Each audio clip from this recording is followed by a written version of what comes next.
Okay, my name's Gillian Philip. I live up in the north of Scotland.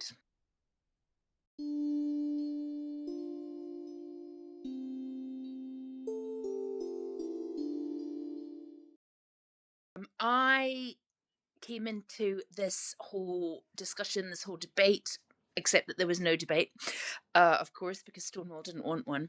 I came to it in about, I think the earliest I can trace it back to is 2017, early 2017. And I'd seen kind of various just posts that were quite surprising um, on Twitter as it was then. I also remember seeing a Charles, who was a writer, become a Catherine on Facebook back when I used to use Facebook. And I thought, oh, that's unusual. That's very stunning and brave. you know. And it sort of crept up on me, and then I was seeing all these posts on X and thinking, no, this thing's sort of bigger than I thought it was. And I remember following two accounts. I think it was Jackie Hollyoak and Fourth Wave Now, and I started to I started to read, and I was fascinated and gradually more and more appalled. And I just started posting about it. So I'd been doing that. I've been posting about it intermittently on and off for 3 years before I was eventually cancelled. So I would be reposting people who were questioning it. I was posting my own comments.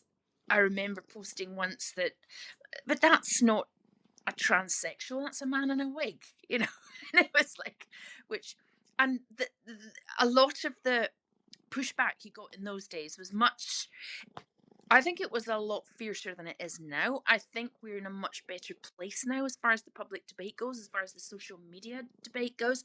That doesn't mean that we're suddenly winning or winning easily. It's just that there's a heck of a lot more people in the debate now. There's a lot more people on side, and you don't get swamped. I used to get fairly swamped, be blocking right, left, and centre. And now, far more supportive replies. And the gender activists are a lot more few and far between. And I don't know if that's because a lot of them have kind of suddenly come over all sheepish, or if they just don't like it that they're not in the majority anymore, which I don't think they ever were in the majority. But I think more and more people came to understand exactly what this was, that this wasn't,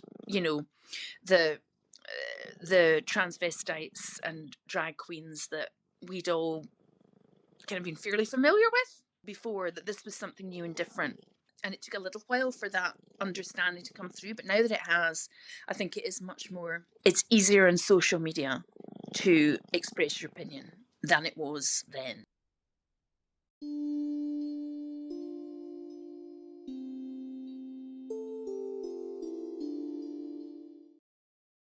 I never had any pushback at work, which is the funny thing. And that's not quite true. I had discussions, perfectly polite, reasonable discussions with people from work online.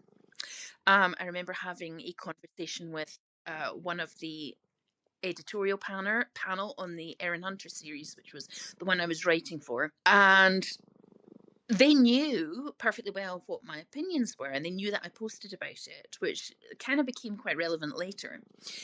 They knew what I thought about the whole thing. We'd had perfectly reasonable conversations about it, so they'd kind of known about it. But when it came, the final cancellation happened in 2020. So when that happened, it was June 25th. I woke up June 25th, 2020, and there were a couple of hostile comments on my tweets. Oh, no, actually, it wasn't even on a tweet. It was just someone had tagged me and said, oh, this Erin Hunter writer is a massive transphobe, this hateful woman. And then a couple more had come on to sort of agree. And so I just thought, it's another couple of, trans activists I'll just block them and move on. But I did have a bit of a foreshadowing. I had a bit of foreboding. I thought, no, this seems different because they're not replying to any post of mine. They're actually coming on to just tag me and attack me. I thought that's a bit different. Anyway, I blocked that pair, but it was no good. There was a kind of, it was very, very coordinated. Loads of accounts from very similar kind of bios and things. A lot of them had anime avatars, which, as you know, is quite common with the trans activists. Lots of cartoon animals, and they were all piling on, and it kind of snowballed for the whole of that day. So I was blocking where I could. I would occasionally say something snippy back. I was never rude or abusive, but I snipped back at a couple of them. And it just kind of went on and snowballed. And there were hundreds of messages coming in, lots of them really abusive, you know, death threats, rape threats, the horrible things they wanted to happen to me. So it just went on like that into the night. There were supportive messages coming in, but it was hard to see them all because at one point Twitter said to me, "Oh, your account's overloaded, tweets won't load," because I was getting so much abuse and so many tweets sent at me. So anyway, I eventually got to sleep at 2 o'clock in the morning, I think. Oh no, it wasn't. It was about 5 o'clock in the morning because like it had just kept coming. It was about 5 o'clock in the morning. I finally got some sleep. And then at 9 o'clock, I was woken up on the 26th, morning of the 26th, by a call from my agent, who was, as I remember, sitting in a hairdresser somewhere. And she was a bit, I kind of thought they would look harder at what had actually happened. She was much more concerned with how the publishers of the Erin Hunter series and the creators of the Erin Hunter series would react. And she was going, I don't know what's really going to happen. I'm going to have to talk to Chris Snowdon, who is the managing director of Working Partners. The Erin Hunter series, it's a strange arrangement. It's very much hack work. It's the books are created by committee. It's a very popular. They're very popular books in the United States. They are kind of designed by committee at this company called Working Partners, and then they farm it out to freelancers to write the individual books, and they give you kind of the storyline, the outline, the characters, and you just kind of, you know, as I say, it's very, very much hack work. But I was really good at it. And I'd also been the face of Erin Hunter on tours. So I toured for them in the United States once or twice a year for about 10 years, where, you know, my events were really popular, sold a lot of books, went to a lot of schools, libraries, evening events. So I knew everybody quite well. You know, I'd met all the editorial team in the States. It was HarperCollins that published the books in the States. So anyway, I sort of decided, you know, I wasn't going back to sleep. So I kind of got up, called a couple of friends, said, you know, this isn't looking good. And then eventually, Julia Churchill, my agent, she's going to call me back. Oh, Chris doesn't know what's happening either. Chris Snowdon at Working Partners. They're going to have to speak to HarperCollins, who was their main client. And obviously it's a time difference because HarperCollins are in New York. So 2 p.m. was the time in the UK when I got the phone call, which was 9 a.m. in New York. So it was first that they had simply got into the office, contacted Chris Snowdon and told him to fire me. So that's what happened. And, you know, Julia phoned up and said, yeah, kind of, you're fired. Chris says, would you like him to phone you? And I said, yes, please. So this guy phones me and says, oh, very, very sorry. You know, you're a brilliant writer. You know, it's absolutely fantastic. Oh, sorry, we have to do this, but you're gone. So, yeah, it was a bit of a shocker because, as I say, they knew perfectly well what my opinions were.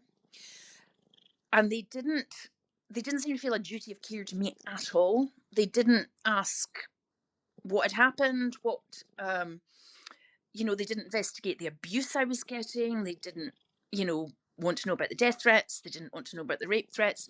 They believed and took the word of a crowd of basically anonymous trolls.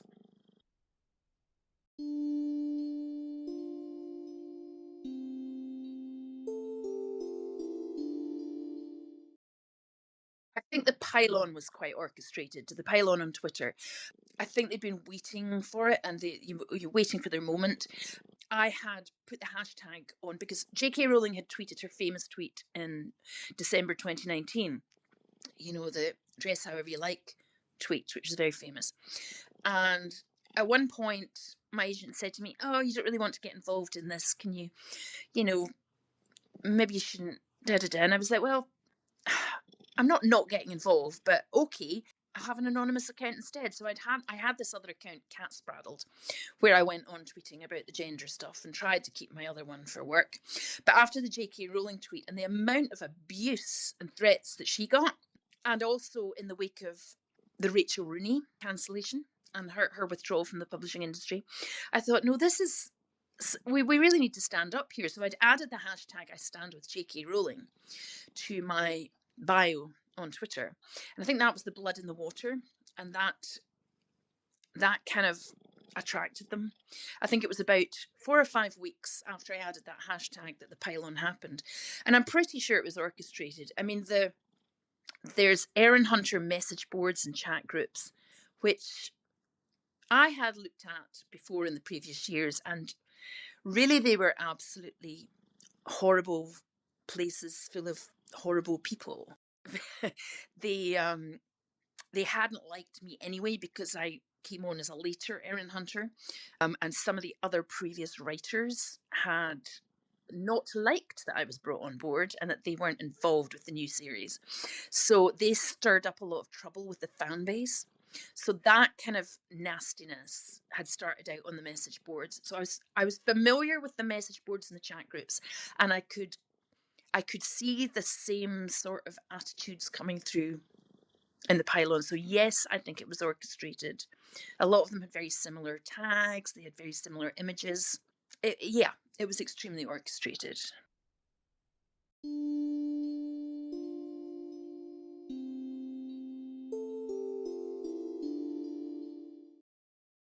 I was just saying, like, men aren't women and they can't be women. Men don't belong in women's spaces. There's good reasons why you should not be socially transitioning and medicalizing children. And yeah, I was just like, people can dress how they like. I was always a tomboy when I was a kid. And it was one of the reasons it horrified me because, I played with my brother's trucks and toy guns. I didn't like dolls. I hated wearing dresses. I thought, if that was me now, probably not my parents because they had some sense, but the teachers at my school could well have been, are you sure you're not a boy, love? And it horrified me that, tomboyish girls who might grow up to be lesbians, just gender non-conforming girls could have terrible, terrible things done to them, up to and including sterilization, for the sake of an ideology that makes no sense and has been kind of pushed on children, not because trans kids, so-called, are a fairly new phenomenon. And the reason for the whole push towards trans kids is to validate and justify mostly heterosexual men with a fetish for transvestism. And I didn't like it. But as I say, that the company was fully aware of all my views. And it did occasionally make me laugh dryly because they sent out a letter. First of all, they said, "Oh, if you don't fight this, we were going to put out a statement, saying, you're terrible, and like, of course, we'll never have anything more to do with you." So they said, "Oh no, we won't do that. That's our concession to you."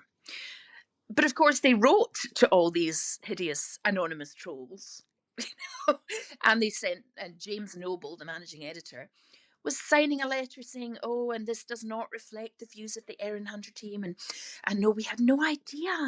There was this snake in our midst. So no, of course, no, she will never be employed by us again, blah, blah, blah, blah. And I thought, well, that is hilarious, James, because you knew perfectly well what my views were. And you're pretending to these anonymous trolls that you didn't know what my views were. Please, you knew perfectly well. You didn't mind. So there was a lot of lying and dissembling going on from the company, put it that way. And these very serious letters were going out to people with bizarre names, which obviously weren't their real names. Dear Xenon. And I thought, the guy's name isn't Xenon, and you're treating him as if he's a perfectly sane, normal person.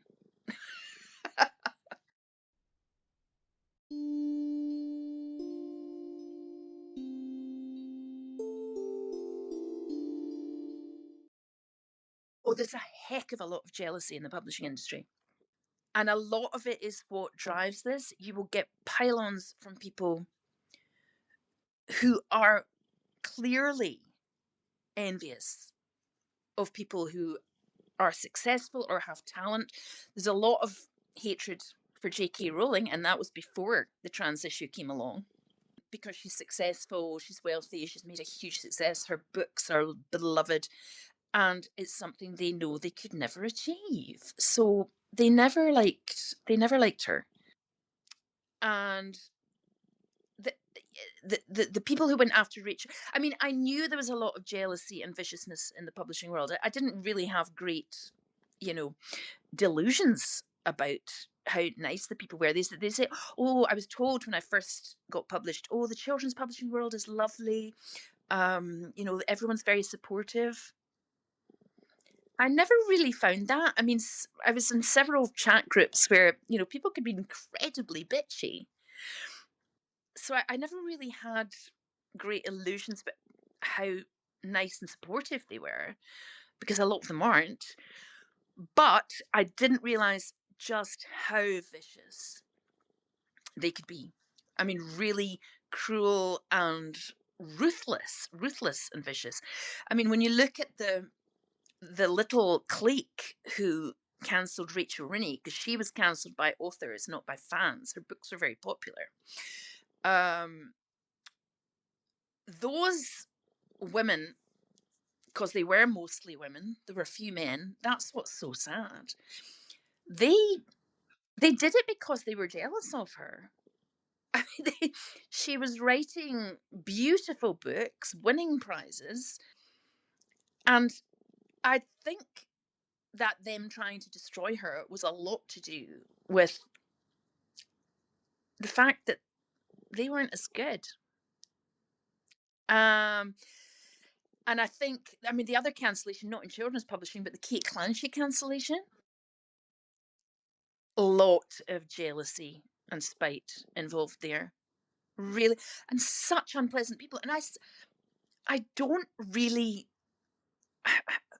I mean, yes, it's a very competitive world, publishing, but you're not really going to advance your career by destroying another writer. You're just going to destroy theirs. But they do it anyway.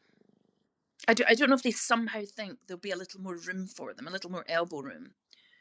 But there's a huge dollop of that. I mean, one of the Erin Hunter authors was particularly vicious to me before any of this happened. This is, when I talked about them stirring up trouble on the fans' message boards. I mean, she was simply wildly jealous because I was brought on to do a series called Survivors, and she wasn't invited. And she was absolutely she was absolutely hideous to me, this woman. And I met her once. I met not that long before I was cancelled. There was a party, a working partners anniversary party, and she was there, and it was the first time I'd met her. Victoria Holmes, her name was, and she'd always liked to say she was Erin Hunter. She was the Erin Hunter. She was just part of the committee that designed the books. And she also toured before I took over the tours. I don't think that went down too well either. And I sort of introduced myself to her, and I told her, Victoria, hello, I'm Gillian. We meet at last, sort of thing. And she kind of froze and went like that. And she pulled her hand away and stalked off. It's like she didn't know me. She was just, yeah. So, like with that, there was jealousy and resentment. There with the Rachel Rooney cancellation, there was jealousy and spite and envy. The Kate Clancy cancellation, exactly the same. There's a lot of it in the publishing industry. And I think a lot of it is because, you know, it is very competitive. It is very difficult to keep a career going in the publishing industry. And I think they think that destroying other authors helps them.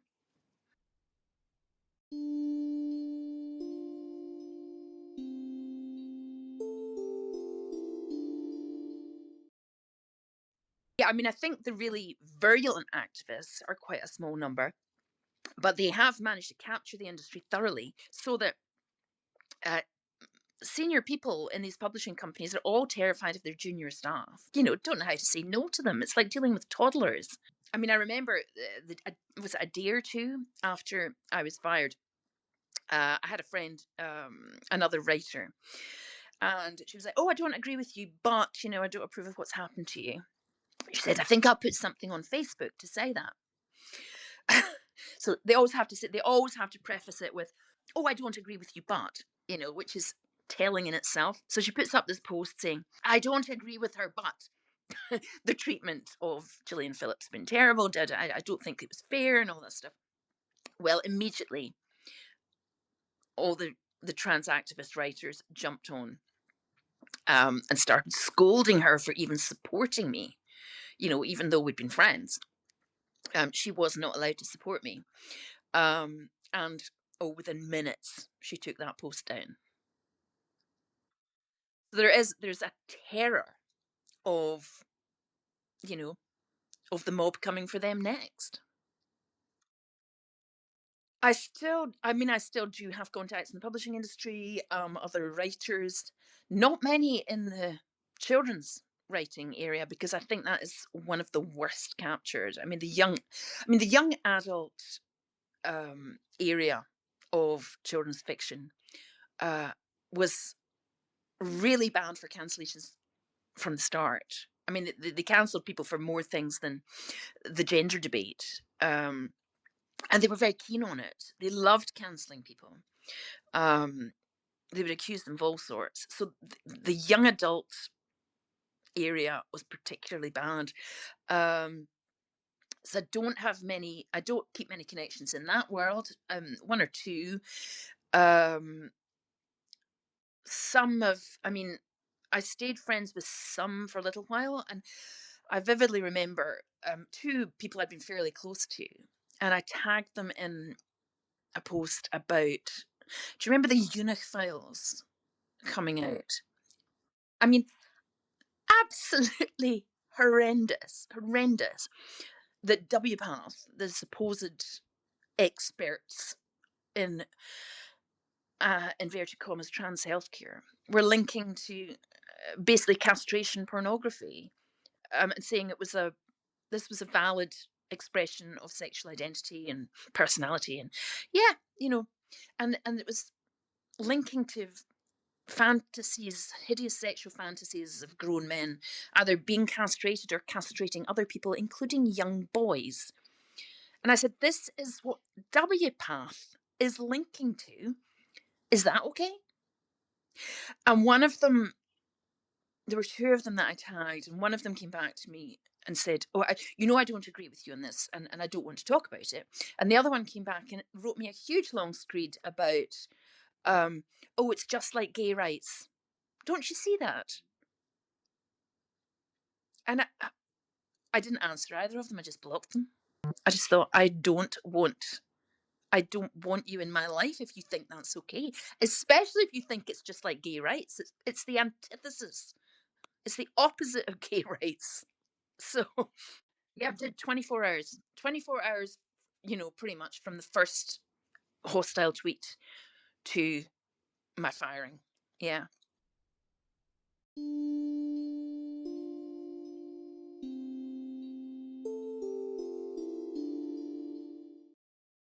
I had been really successful. I mean, like I say, I was good at writing these books. I kept to deadlines. I did the tours really well. The publishers were always getting letters from schools and libraries and event coordinators saying, what a terrific performer I was, and how all the kids in the events loved me, and what a great job I was doing. And I would have emails from working partners and HarperCollins saying how the writing's terrific and the tour went so well. So it's not like they had the excuse of not being happy with my work. They were extremely pleased with my work. They gave that up on the instructions of an anonymous mob.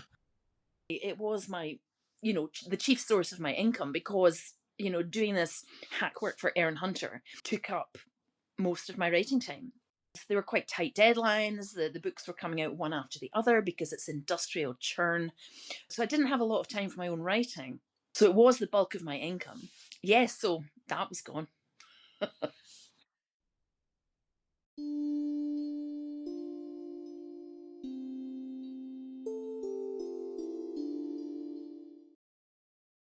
That was one of the things that I found most unforgivable, not about the trolls, but about the people who knew me, like my agent, who also dumped me, by the way, and my employers at Working Partners in HarperCollins, because 5 weeks before that cancellation, my husband died. He'd been ill for a while, so he died on the 11th of May. And my agent sent me a card, and Working Partners sent me flowers, and we're so sorry, and all this stuff. 5 weeks later, they turned on me and chucked me under a bus. So you can tell how sincere the condolences were.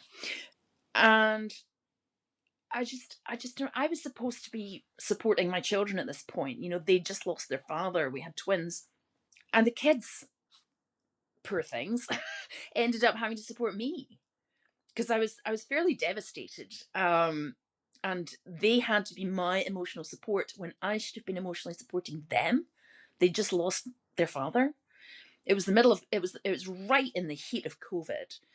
So, they'd gone off to college the previous September. They'd both managed to get back, quite early in lockdown. It wasn't it wasn't good, and I still really, really resent that they made my children support me when I should have been supporting my children.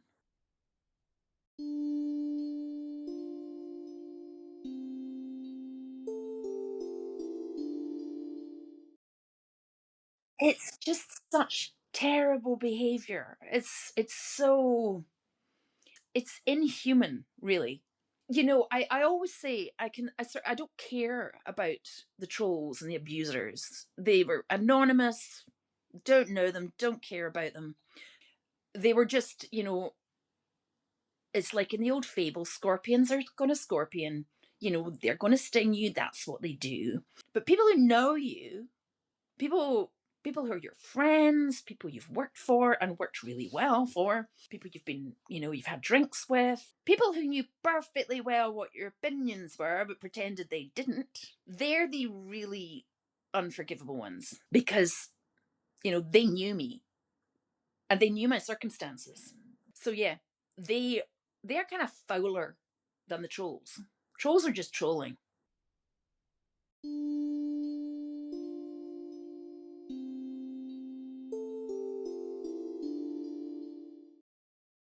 My agent said something to me. I don't really remember very well what it was on the day of the cancellation. That's all a bit of a blur. But then I went to I Let Women Speak. It was in Edinburgh, in the days when they were quite small gatherings, and I was a bit nervous about going, but they came along and said, "Do you want to speak?" So I did, and it was one of the sort of, like, Kelly J. Keane wasn't there. It was one of the kind of offshoot local ones. So they'd asked me to speak, and I went along, and I did.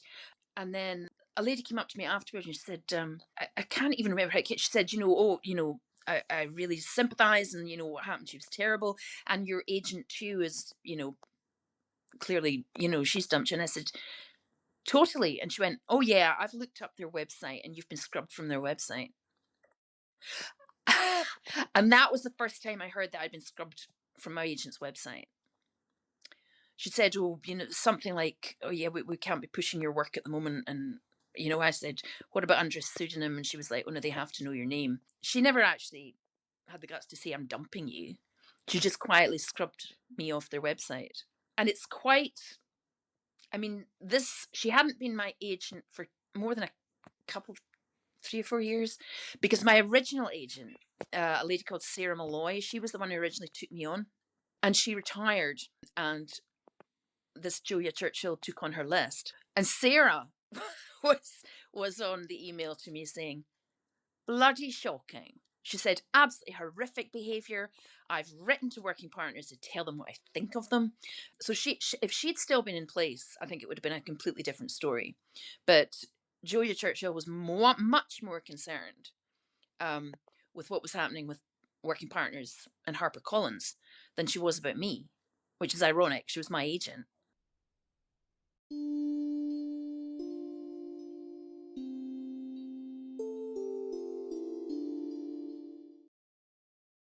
For a long time, it made it really impossible to write, It was like, and I took working partners in HarperCollins to an employment tribunal. Unfortunately, I didn't get past the bar of saying that I was a worker.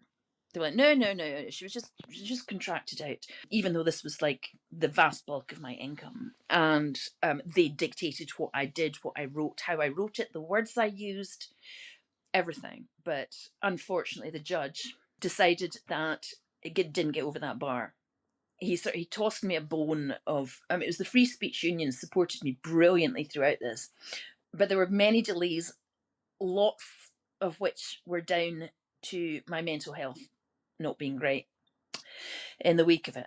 So I was actually time barred for appealing to the employment tribunal. 2 bars to get over. One, that I was a worker, and the other one was out of time. So the judge kind of threw me this bone that, yeah, we'll allow the out of time thing. That's okay. But you're not a worker. It was basically, and it was almost as if I'll just toss her that bone, because at the employment tribunal, before it got to the appeals tribunal, Chris Snowden, this managing director of Working Partners, he sat there and he said he didn't think my husband's death should have affected me that much. Didn't see why it would be a problem. It wasn't really an excuse for the delay. Nah, she was fine. Why would her husband's death affect her that much? And he sat there and said that. I try not to think about the employment tribunal too much, because it was, despite the support it was that I had from the FSU and this amazing guy in particular called Warren Cabral, who came on and advised me and didn't charge anything. It was just a horrendous experience, the whole thing. The judge wasn't. I got the sense he wasn't sympathetic anyway, and he's the judge who sat for the Sandy Peggy Tribunal. So yeah, let's put it this way: I don't think I ever had a chance in hell at that employment tribunal. When it went to appeal, which it did, we took it to appeal. The judge they assigned to my case, although it was a really complicated case, it was his very first case as an employment tribunal judge. Absolute novice. Would he have really wanted to overturn the judgment of a more veteran judge? I don't think so. And there was a guy sitting in, I don't even know his name. There was another judge sitting on, sort of monitoring him, supervising him, because it was his first case. And that judge spent the entire appeals tribunal glaring at me. So I knew, I kind of got the sense that, yeah, it wasn't on. And looking back, knowing what I know now, I do kind of know I never had a chance. Not with that judge.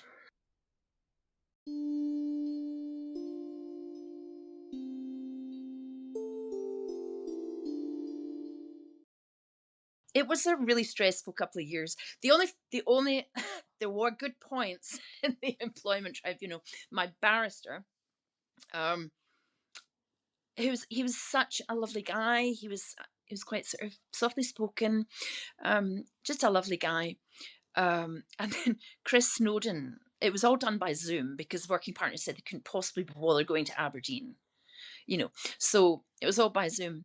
And Chris Snowdon, sits down for his little session. And my barrister started asking him questions. And oh my God, it was like he turned into another guy entirely, and he tore Chris Snowdon to shreds. And I really enjoyed that. You could see him sort of shrinking and shrinking and shrinking. He almost turned inside out. He was shrinking so hard. Anyway, that was fun. So I remember saying to him afterwards, I said, even if we lose this, and as it turns out we did, I said, I'll always have that moment of you just turning on Chris Snowdon and showing him up for what he was.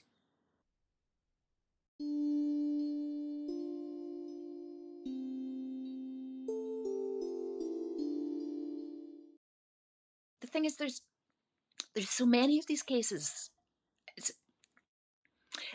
It just horrifies me how many of these cases there are, because it's been so common. People have just destroyed people's lives, destroyed people's careers, all over this absolute nonsense. And so many women and men have lost so much over it. So yeah, I think we'll look back on it as simply a time of madness.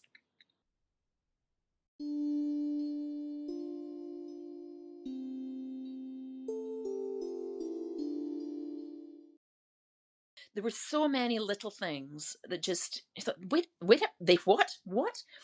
And then the one that really, I think, piqued me was the Mariah McLachlan thing, when they had that event in Hyde Park, and she was basically attacked physically by this strapping great bloke called Tara Wolff, is that his name? And of course, he was arrested, and it went to court, and the judge told her he had to refer to this hulking great bloke as a woman. He was like, he was basically telling her to be polite and considerate of this thug who'd actually beaten up on her.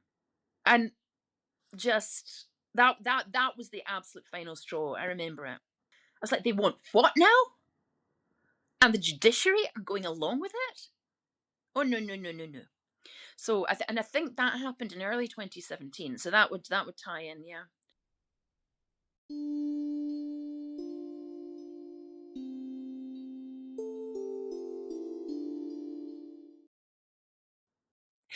I hadn't really met any in real life, no. I just, I'd messaged people on Twitter because I was curious, and I was asking questions, and I followed a lot of turfy people. But then when I met, and then after the cancellation, of course, and I went down to the Edinburgh kind of let women speak thing, then I started to meet people, and they were amazing. I mean, they were just such brave and articulate and smart and tough women, I, I mean, putting the cowards in the publishing industry to absolute shame. They just had so much more understanding of the issue, and they cared so much. I think a lot of the people who go along with this stuff don't actually care. So, I've made some fantastic friends in the sort of turfy world, lost a lot of friends in the publishing world. But I quite often say I've ditched more people than have ditched me, because, obviously I got unfollowed and unfriended and all that jazz. Most of them I didn't really care about. But I've unfriended people because I've just thought, I'm sorry, I cannot go along with the things that I was going to say the things that you believe in, but they don't believe it. They pretend to believe it. Nobody thinks men can become women. Nobody. So they're pretending to believe it. And if they have this, if they have this one who said it was just the new gay rights, I think that was probably excusable in 2017 when it was still held out as the new gay rights. Now it's not excusable. there stopped being excuses for supporting this. Oh, at least 2 or 3 years ago. There's no excuse. If you don't understand, it's not that you can't think about it, you can't investigate it, you can't question it. It's because you won't. It's because you're scared to, either for your own self image, or because you're scared of getting mobbed, or you're scared of not being invited to the right parties. But the only reason you're not asking questions and thinking about it is because you won't, not because you can't. So they've run out of excuses.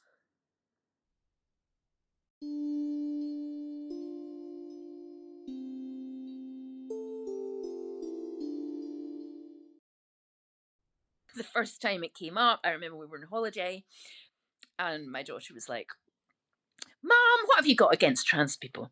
I said, "I haven't got anything against trans people." Says, "I don't hate trans people. What?" I said, "Let's sit down and talk about this." So we sat down at a lunch table and we talked about it, and I explained myself, and they were like, "Oh, fine, yeah, see your point." And of course, after the cancellation, they've been on my side steadfastly the whole time. I think it must be really difficult if you have kids who aren't. I wouldn't take political dictation from my kids like a lot of these people do. I mean, these like people have either they've trans their kids, or their kids have decided it's a good idea to trans themselves, and they won't say boo to them. They won't question them because they're scared of their kids. Who takes political dictation from their teenagers? My God.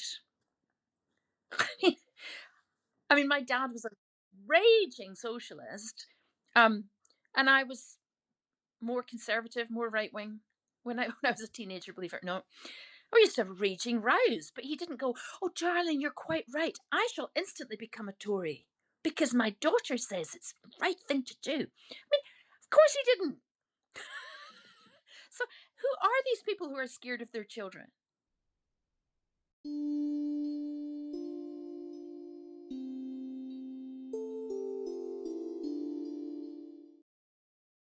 And the utter capture of the all the institutions. Stonewall's been destroyed. It used to be such a great, organization. The civil service, the NHS, just so hideously captured by this, and it happened so quickly.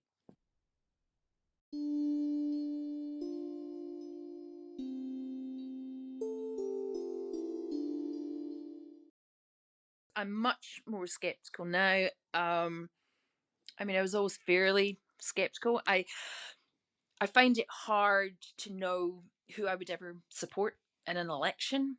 You know, Labour. I mean, say no more. Absolutely disastrous. Also cowards, scared of their own activists. But the Conservatives are no better, or they were no better, at least till Kemi Badenoch came along. I mean, they allowed all this to happen. They can't call themselves Conservatives if they allowed this to happen. The SNP, obviously, absolutely awful. I mean, I was a unionist, anti-independence in the 2014 referendum, and I thought that was an existential issue, and it doesn't even compare to this one.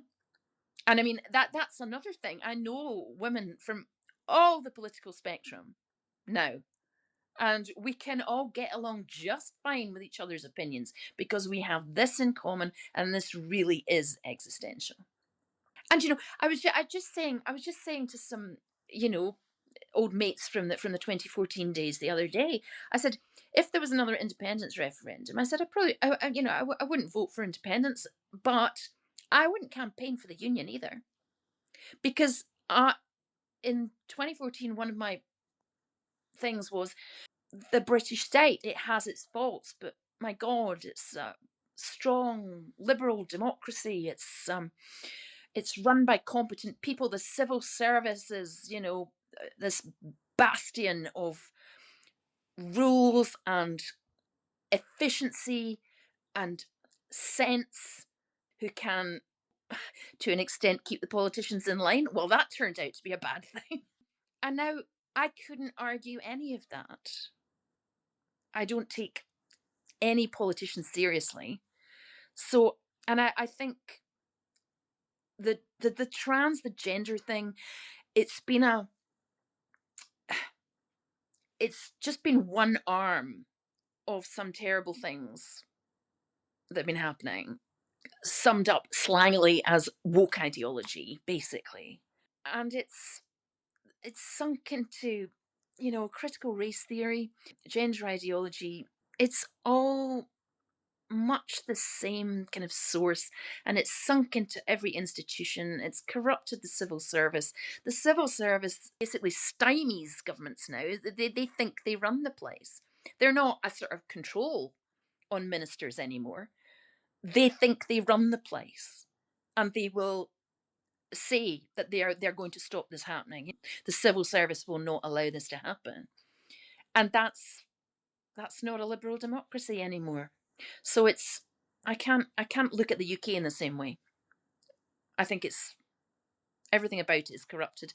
The politicians, the civil service, even the police forces. Because I've seen it. I've seen it. The judiciary. What is there to be proud of?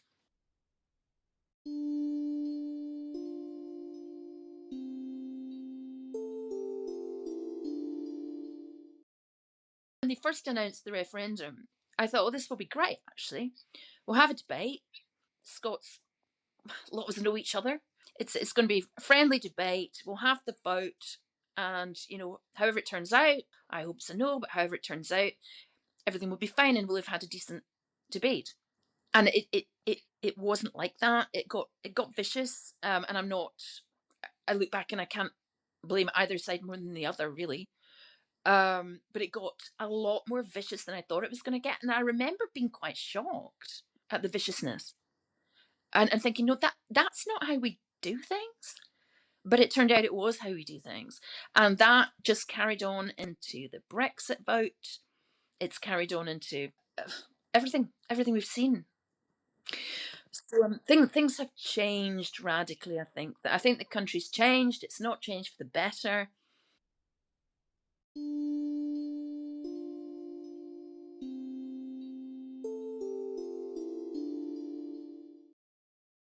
That was another shocker to me as well, because I mean I voted to stay in the EU, and I remember being quite shocked, kind of disappointed after the vote, and then it went absolutely mad, and the way it was the old thing about, oh, we don't like the way you voted, so that they were going to stymie every, and I mean deals were thwarted because they didn't want a deal. So it, even if it was a reasonable deal, a good deal, it had to be thwarted. Um, and that, so we ended up with a worse deal than we would otherwise have had. And now I'm just like, no, I'm glad we're out of it. You know, I've I've changed my mind. I'm glad we're out of it. And especially when you see the way they behave over there. Jeez. Talk about undemocratic. Yeah, just vote again. We didn't like that one.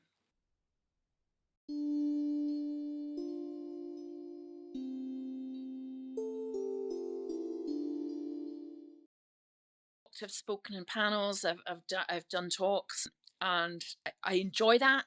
I find it really challenging. I've done the Battle of Ideas a few times, which is a fantastic event. It's because like you get to speak for about 5 minutes, and then you have to listen, and you have to take questions and discuss things with people, and people don't all agree. So that is always a great event. I'm always proud to have been part of that. I'm proud to be a founding member of the Free Speech Union, which I think is an organisation that came along at exactly the right time. My God, do we need it? And I'm proud of what I did. Despite the terrible effects it had in my life, I'm really proud, and I don't regret the tertiary.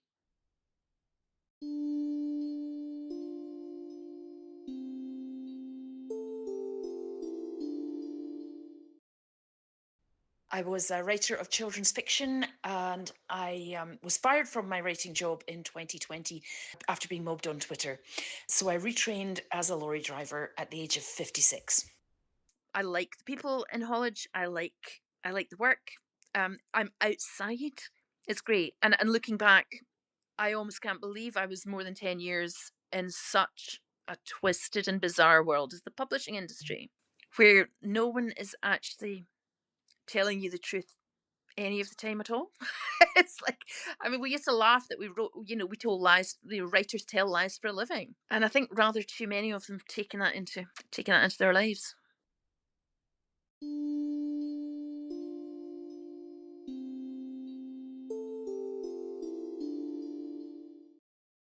People are definitely becoming more aware, that's for sure.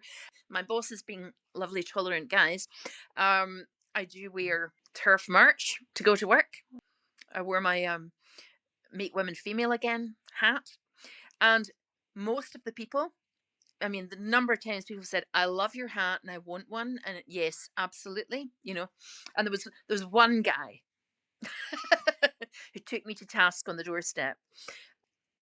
And he just it was like going back in time to 2018, you know? He didn't understand the issues. And he was quite offensive, but of course he was a customer. So I couldn't really argue back the way I normally would. But I got on the phone to the boss afterwards and I said, "You'll probably get a complaint. Some guy didn't like my hat." And I said, "I wasn't rude to him." And he said, "Was he rude to you?" And I said, "Well, yeah, he was kind of rude and he was quite aggressive." He said, "Were you upset?" And I was like, "Not really." I said, "I'm used to it." So, I get it online all the time. And he said, "Well, if he's ever rude to you again, and if you ever feel nervous," he said, "he's going on a blacklist." He said, "And keep wearing the hat."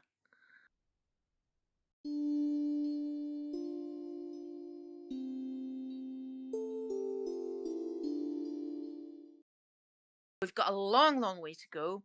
I think the publishing industry will be one of the last to return to sanity because they are so totally captured. We're getting there. The backtracking from Hillary Cass has been beyond disappointing. I mean, how dare she say that both sides are weaponizing children? Was that the phrase? I mean, how dare she say that? I mean, there's only one side weaponizing children, and it's the genderists. And I think Laura Kunsberg said something to her about, "Oh, you've had it bad from both sides." No, she hasn't. She couldn't travel in public transport after the report was released, and that was not turfs. Nobody on our side has ever physically threatened her or made her feel unsafe. So, I mean, this both sidesism, it's nonsense. It's so annoying. And of course, we're up against, of course, the Labour government, which is so scared of its activists that they are kind of digging their heels in, along with this obstreperous, undemocratic civil service that we seem to have now, and just refusing to implement the Supreme Court ruling, both in Scotland and in the wider UK. Bridget Phillipson's a disgrace. The Supreme Court ruling was clear. So I think the Supreme Court ruling was a real watershed. I think it was really important. I think it will ultimately mean that we win because we have to win. There's no compromise. There's no compromising with these people. You can't compromise in the mutilation of children and the destruction of women's safe spaces. There ain't no compromise. And I think the Supreme Court ruling was a watershed, but my God, it's going to take a long time to make sure it's respected. That ruling is respected in the civil service, in the NHS, in employers. It's going to take a long time. And we're just not living in a normal world. It's just it's not the UK that I grew up in and respected. It's just not.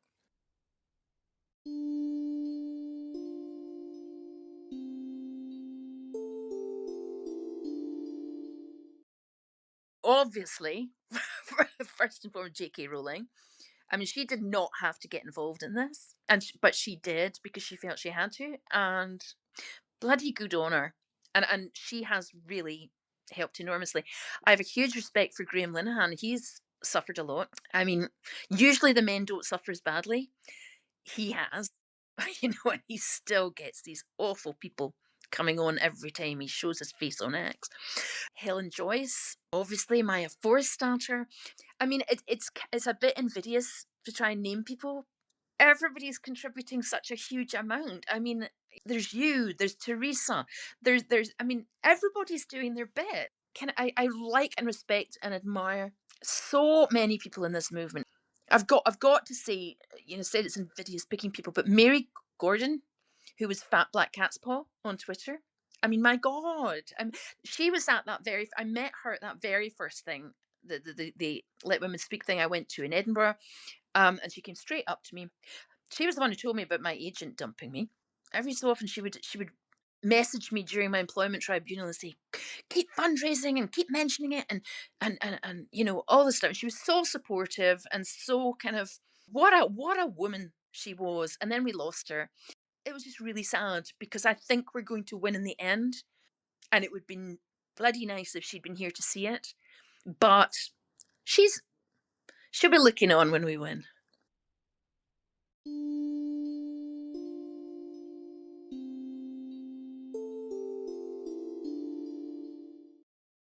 The positives are, for me personally, I think just maybe I'd always have wondered if I would have stood up for what I believe in, and now I know.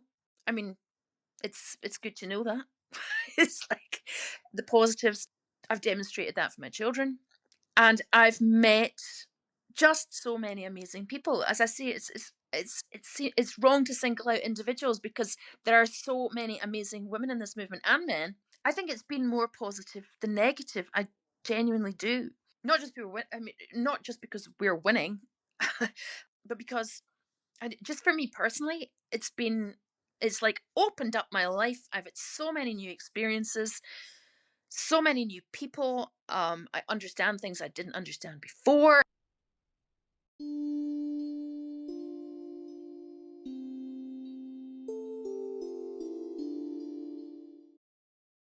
I question much more. Do you find that? It's just like journalists, for example, that used to be so respected. I'm now like, really? Did I take every word you spoke as gospel? Because now I know that you think men can be women. I don't trust you on anything. I mean, you look at the likes of Jeremy Bowen and John Simpson and you think, oh my God, you used to be titans of broadcasting. Jeremy Vine, I mean, please. It's like women's hour or not women's hour. What they have done to the BBC, that's another, and we talked about the NHS and the civil service. What they have done to the BBC is unforgivable because that's another thing that, I mean, this ideology destroys everything it touches, and that includes the BBC. I'm hoping that if we ever get a decent government again, that they will just look again at the funding model, because for an institution in such a privileged position of having an automatic payment from every taxpayer, that comes with a huge responsibility, and they've completely failed. They've abandoned all their founding principles, failed the nation. They've lied and lied and lied. So I cannot wait to see the BBC defunded.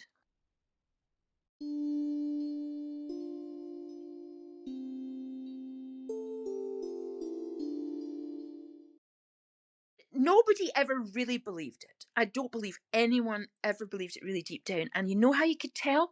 Because especially the women who are cheerleaders for these guys, they would never stand up for a woman the way they stand up for blokes dressed as women. It's so transparent, you know? I mean, did you ever think you'd see a woman standing up for the personal identity of a rapist in a Scottish jail? I never thought I'd see that. But they did. They don't actually get what this involved. I mean, the people involved. They don't. I mean, not that I think any of these guys look like women, but some of them, I suppose you could say, they're reasonably attractive, slightly effeminate looking. But I mean, that's not the bulk of them. The bulk of them are great, hairy, bloody, sweaty blokes who can't keep their bedrooms clean. They don't understand that this is the heterosexual men who just have a fetish. And they're going out to bat for them against vulnerable women in prison and rape refuges. What the hell happened to people?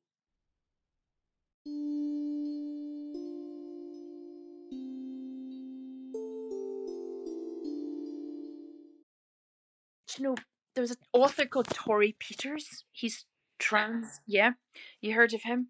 And I remember criticizing him on X at one point. And some female from the publishing industry, I can't remember if she was a writer, an editor, what she was. I think she was a writer. And she came on and she posted a picture of this guy, filtered picture, obviously. And she said, I mean, lots of women don't look as feminine as Tori does. Look, how can you say this is a man? He's beautiful. And she thought, you're basing your estimation of a woman on what they look like? You're looking at the surface. You say this trans woman is beautiful and elegant, so she must be a better woman. She's obviously a woman because she's beautiful. And I thought, if you told yourself 5 years ago that you'd be judging not just women on their appearance, but who is a woman on the basis of their appearance, you wouldn't have believed me if I told you what you'd be saying in public. And these women have all lost their goddamn minds.